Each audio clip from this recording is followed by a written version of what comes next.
Alright, so next up is a very special warband, my first ever. It's Spiteclaw's Swarm that have at long last been given a facelift. Maybe not as needed as some other warbands given their unique race mechanic, but still the objective deck were truly atrocious and the upgrade deck and ploy deck did need some work as well, apart from a few gems. So yeah, let's see what we have here.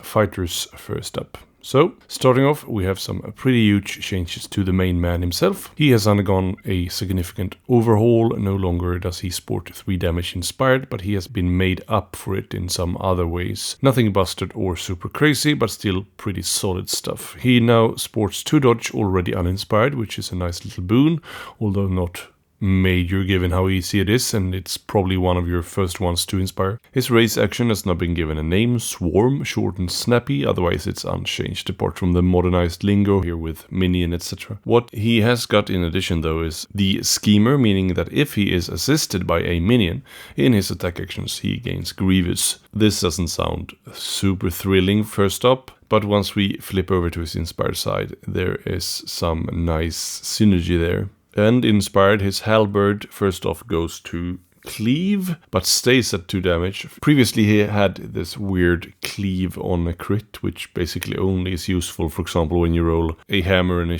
crit and the opponent has 2 defense dice, then you kind of force them to roll 2 crits instead of crit success. But it's very niche, right? So it's nice to see that he has been given just plain cleave. But here we have it then, his spinning halberd, which was previously a very crappy upgrade, is now 1 range, 3 swords, 1 damage with Grievous. I think it was 2 swords, 2 damage before. This means that if he is assisted by minion to trigger that schemer, he gets then Grievous 2. With assist you are rolling the equivalent of 3 hammers for a great chance, fairly great chance at least, to spike that to 3 damage on a siding attack. That's like Kanan basically. So yeah, it could go pretty crazy there if you happen yourself to be in that position. I do think losing out on his flat 3 damage inspired is quite the blow though to his consistent damage output, and given that the warband as a whole don't have huge damage potential, I think it's a bit sad to see that go.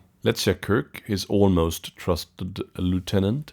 He, just like before, starts with the single shield, but we have a very welcome range 2 here instead of his previous range 1, which was very expected, but it is pretty significant with 2 fighters on range 2 now. He also has gotten some nice additions to his fighter cards. First up, he also has that schemer, assist Grievous, which is less useful on 2 dice, I guess, but still. He now also sports the Kirk Now Rules reaction, which is very Skaven-esque, meaning he reacts to Scritch dying by drawing you 2 power cards and even 3 if inspired. And if Scritch is indeed dead, the previous upgrade card Kirk Now Leads has gotten itself into this fighter card, meaning that Kirk has now become your leader. Almost trusted indeed. He does lose his double shields inspired and gets the standard Skaven treatment of 2 dodge instead, which is fine I guess. Even with the card draw, however, I would still play rather cagey with Scritch, since Kirk can't raise fighters, at least not without a specific upgrade. Next up are the minions, and Lurking Skaven has always been my kind of pawn up front with his uninspired 2 dodge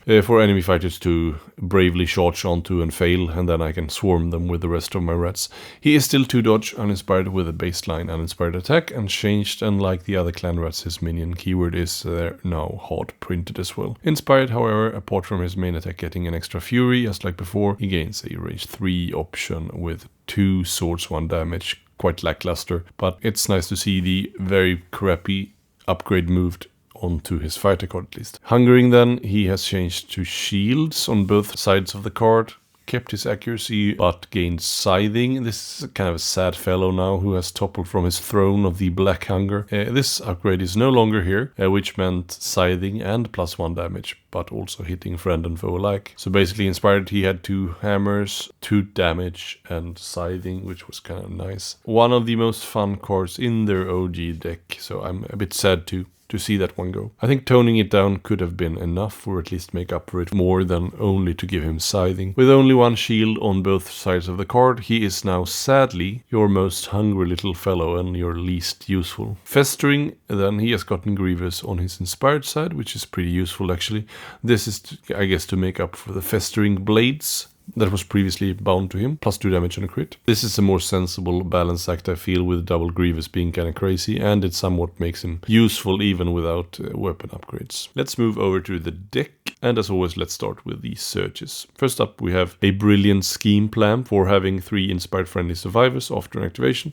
I wouldn't rate this for most other squishy 5-man bands, but for this lot I think it's very solid, given their easy inspire and the recycling of fighters. Just make sure to include enough shoes ploys to increase your odds here. Sure, your opponent might do some of that lifting for you by choosing your fighters, but you shouldn't place too much trust in that. I do in any case think that this should be an obvious staple for these guys. Endless Swarm is next, and this one is a bit trickier but pretty doable versus more aggressive warbands. You need more friendlies than enemies in enemy territory. You can race over yonder, but it's still wildly swingy with the matchup dependency. If you want to take this card, I think Swift Skitter for a free move as well, as perhaps 1 or 2 from a universal rival deck is needed to pull this off consistently. The second option here, to have everyone in enemy territory, is even worse. In some niche cases that could mean that you don't need more than your enemy over there, but I digress. I think this card is way too uncertain and slow to include for any serious deck builds, as I want my searches to be scoreable in all parts of the game, and you ain't scoring this one in round 1 unless you're playing a very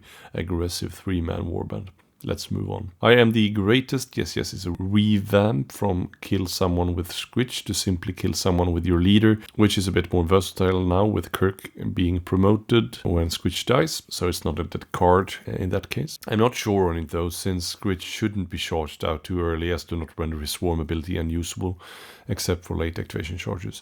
I don't necessarily think you should play Squitch as cagey as, say, the Warden for the Sepulchral Guard though, as that warband has other fighters with seriously good attack to do the damage lifting for them. This warband less so, and you probably need to do some late activation charges with him, at least for some more aggressive playstyles. So as far as kill searches go, I think it's an okay card. As I said when I reviewed the preview, I am seriously meh on the name change though. That name was just too iconic to see this bland overhaul. Just doesn't ring the same as Squitch is the greatest. Yes. Next up is Safely Does It. This one is a dual, meaning you need to fulfill 2 conditions to score it. First, a friendly fighter needs to kill someone with an attack action, and secondly, that friendly fighter needs to not be adjacent to the target when having done so. This is a nicely balanced update to At Arm's Length, which was kind of hard previously, since that one couldn't be scored, even if you had a supporting fighter next to the target, and the fact that that's gone, and that Kirk now also has range 2, Lurking's range 3 should be mentioned as well, makes this all the more reliable. I quite like this one as far as kill searches go, more so than the Squitch one actually. For more aggressive builds you might weapon caddy some of the smaller rats as well to score it even more consistent. Next up is Send In the Next Wave, with a card similar to Useful Distraction or Callous Manipulator.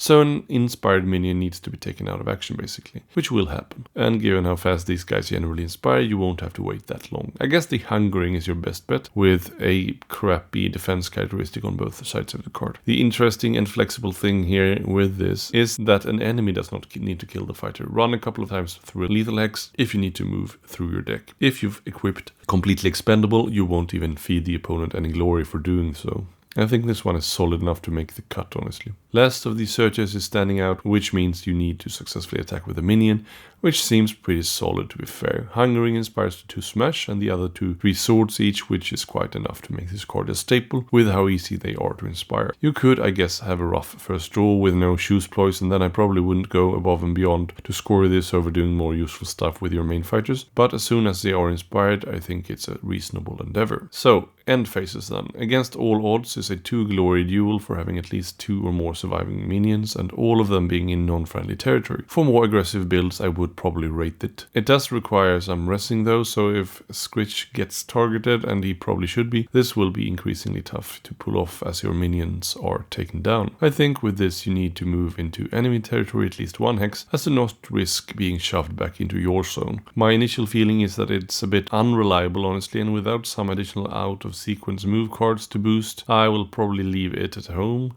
even though 2 glory end phases are hard to pass up on. Also, it might place too much emphasis on moving the minions rather than using your potent fighters, who are now even more potent, and it seems a more clear focus on the warband. Bury them in bodies. I like this one a little bit more. You need 2 surviving friendly fighters, Super easy. Secondly, you need to have made 2 successful attacks in the previous action phase. Do note that those successful attacks do not then need to have come from any of your survivors. Fighters dying after the effect also counts towards this, and I like that flexibility. 2 successful attacks is obviously a bit swingy, but very few cards, especially not 2 glory end phases, will be guarantees, and I think this definitely is solid enough to include for sure. Numbers without limits is another 2 glory end phase. There's actually quite a high ceiling here with 18 total glory, by the way, and this is yet another duel. Actually 5 out of these 6 end phases are duels. I think that might be a new record for duel cards. This one needs 2 friendlies to have been taken out in the preceding action phase and at least 1 enemy. This one I am not a fan of, honestly. It asks a bit much of the opponent's playstyle to render an inclusion. For me, sure, you can kill off your own babies if you take a board with a couple of lethals, but even so, you still need to kill an enemy fighter as well. Too much of a swingy card for me to include. Let's move on. Skaven our Supreme is 3 whooping glory for having all survivors being inspired and there only being maximum 1 enemy survivor. This is not a 3rd end phase card, but it pretty much reads as 1, so treat it as such. 3 glory is obviously very tempting and a couple of lofty objectives are fine, I guess. The first condition is very easy obviously, but the second one requires not only aggro but hard such, and I'm just not sure these guys have what it takes to pull that one off. This is a solid type card for like Headcracker Morgok or the Null Spirit Pack or some such. But these guys ain't them, and it's only ever fairly doable versus elite teams. The perfect plan is a weird one. It's your only hybrid here, scoring 2 glory for either Kirk being inspired while Squitch is out of action, or vice versa. It's interesting though. I guess your best bet is to go very aggressive with Kirk and keep Squitch back a bit, but it also feels really off-putting to try and score a card that means one of my key fighter dies. I'd rather have this card be along the lines of Grave Lords without the inspire thing, which is a bit cheesy, pun intended. For these guys, but say 2 friendly fighters having 2 upgrades each and at least one of them being either Squitch or Kirk or something, I don't know. But this I'm not a fan of. Not that it's not scoreable, it very much is, but I just don't fancy the idea of trying to score it. I'd rather make sure that they stay alive to score me other cards rather than feed them to the opponent just for a, at best, +1 net change in glory. Vermintide brings up the rear with 1 glory for yet another duel for you having at least 1 fellow in enemy territory, while also having more survivors than your enemy. I think that last part is a bit lofty for 1 glory, which means in certain matchups make even this 1 glory objective hard, and 1 glory end phases must not be maybe cards for serious deck builds. They need to be pretty much auto scores. This ain't, sadly, as there are tons of other warbands around with hordes of fighters and reciability. So yeah, too bad. I think the second condition could have just been something along the lines of hold an objective with that fighter in enemy territory. So yeah. Summing it up, I think the objectives, I really like the surges mostly, but I'm not too hot on the end phases sadly, and this was the part of their deck that needed the most work, to be honest. And it still does. Obviously quite the facelift, but still subpar end phases. Okay, let's check the ploys, which kind of was their strong suit before, just like many other early warbands. For example, like Chosen Axis says hello. First up is Cautious Skitter, which is a restricted push for each friendly minion of up to 1 hex towards the nearest enemy fighter. This obviously helps with Grievous Fishing or just general support for Squitches or Kirk's Schemer, and also could prove useful for hitting with assist symbols for loyal allies with Beastbound Assault pairings, which is a pretty good fit for them. Anyway, this card replaces their Infection Distraction, which quite frankly was better, but this is still very solid and you should take it as pushes can't be neglected. Sad side note is though that you don't get to choose them, so no Inspire from this one. Frenzied Stabbing is unchanged, +1 damage for the next attack with range 1 or 2. So for the Hungering's Scything, for example, just the first one, mind you. With Scritch down from 3 damage and not a very high damage output team as a whole. Apart from the Grievous Fishing there, I think it's a needed card for aggressive builds, even without the shoes part. Furious Scrabbling is push 2 friendlies after one of your guys dies to an enemy attack action, so not from ping damage and spells or lethal X's, mind you. And unless it's a spell attack then, just to clarify. Sadly again, no choosing.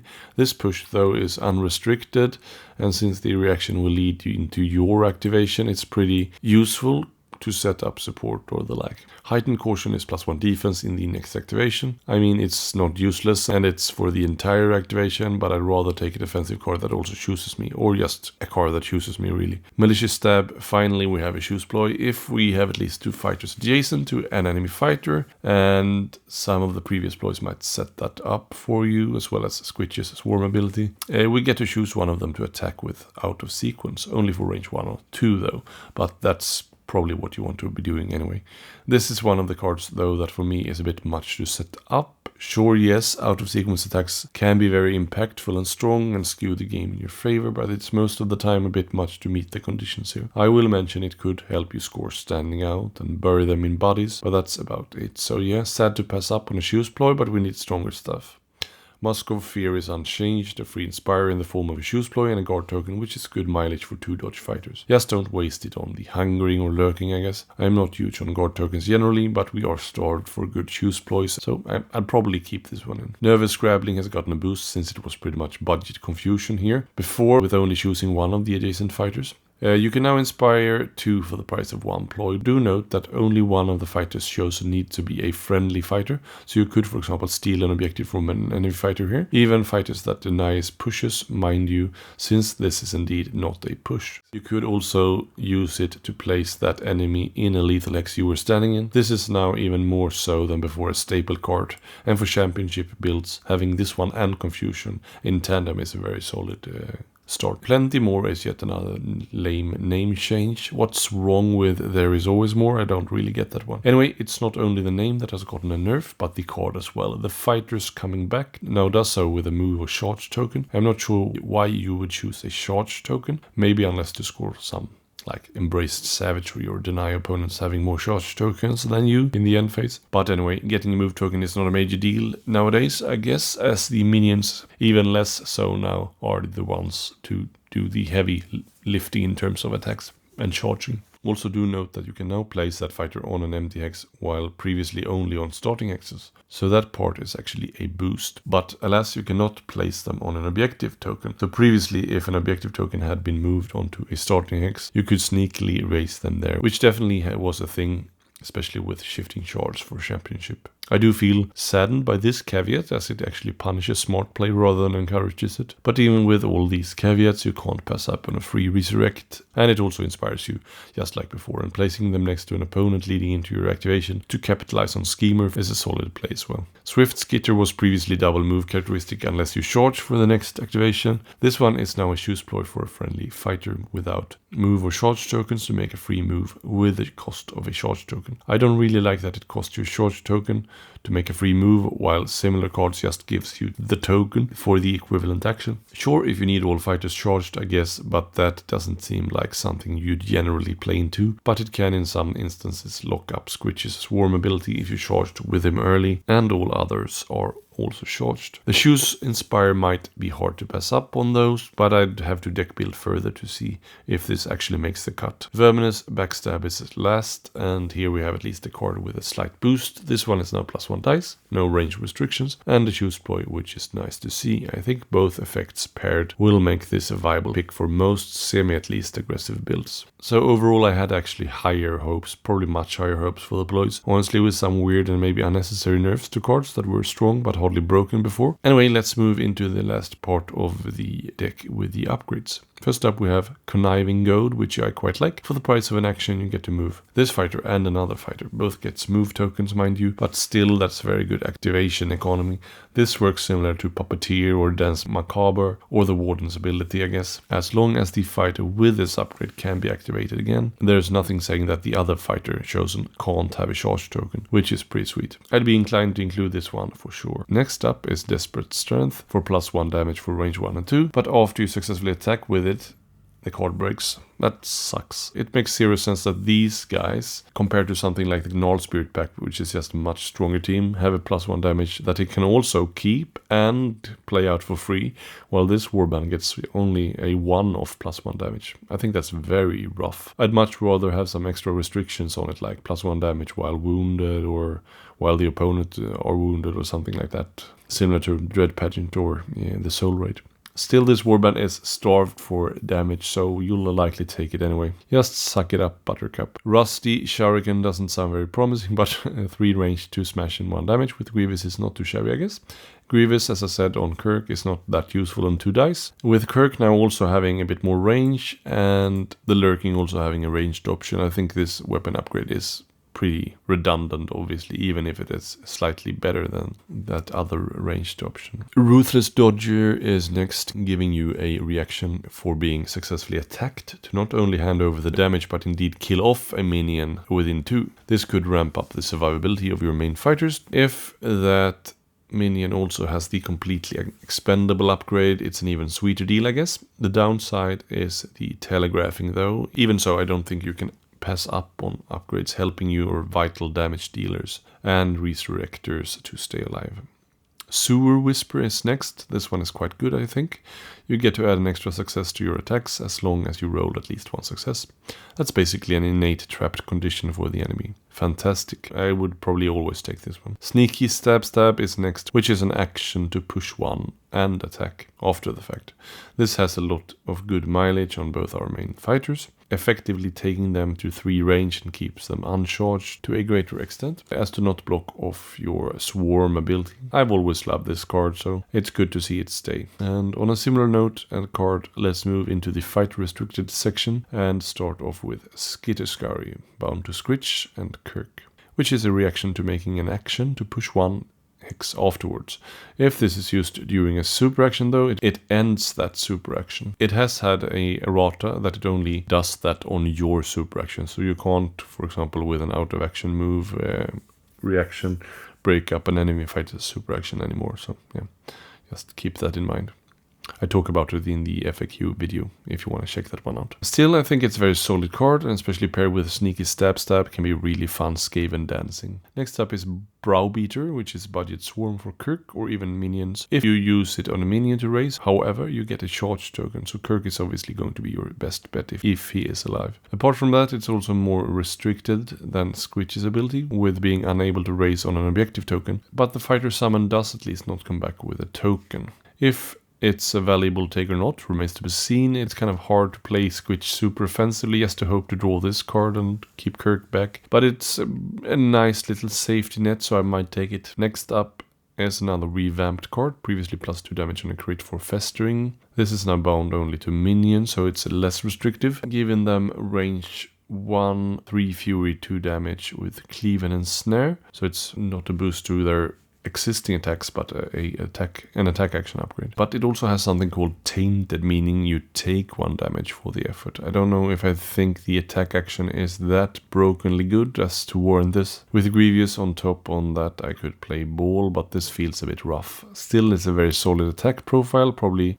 too good to pass up on in slimmer deck builds, and your minions will mostly be one-shotted anyway, though it makes you even more susceptible to ping builds. For weapon caddy builds, I might look elsewhere actually to just avoid the latter, but it's not a terrible inclusion. Lastly, we have the completely expendable, previously just expendable, which have eaten a massive nerf with not pinging the opponent back, not staying around after the fighter dies. This is a rough nerf, even though it probably needed toning down, but maybe just removing the ping would have been enough. I don't know. At least it works not only for attack actions, and you probably need to take it to not hand too much glory over. But it's definitely a sad last card here. Summing it up, the upgrades are a little bit stronger, but I had hoped much more from the ploys and the end phases especially. And this warband's dependency on a heavily built format is still very much there. It seems like the designers wanted the warband to play more aggressively and specifically push the 2 main fighters a bit more, but I'm not sure the deck supports that playstyle full on. I hoped more from this revamped, and I'm not, apart from my sentimental attachments to the warbands, all that impressed, I guess. One of my favorite things to do with them was to stay back with Squitch and let the Festering and Hungering do their crazy heavy lifting. Those insane buffs to the lowly clan rats were amongst my most fond memories of playing them, and that playstyle is mostly wiped out now, or has been seriously thinned out. with Squitch and Kirk now doing more of the heavy lifting. I do like the buffs to Kirk though, with him coming into his own a lot more, and his range 2 is a very welcome addition as well. But I just feel some of their identity has been lost in the process here. I appreciate the effort, and the whole revamping project is very good, but on this particular warband I'm not quite there with them. I sincerely hope you enjoy this review. Let me know what you think of Spiteclaw 2.0, and I'll see you very soon. Bye bye. This is me again, chiming in to thank you for watching the video. Please don't forget to like, subscribe and comment. All of those things help me out immensely. If you feel so inclined, do consider to become a member to gain a greater influence over the content, early access, and just generally help me out. If you like this particular video especially much, feel free to click the thanks button as well to leave a small donation. All of those things are 100% optional, and I will never keep videos permanently locked behind a paywall, as my main goal is to spread the love for these games as much as possible. A special thanks to my members, whose legendary names are scrolling right before your eyes at this very instant.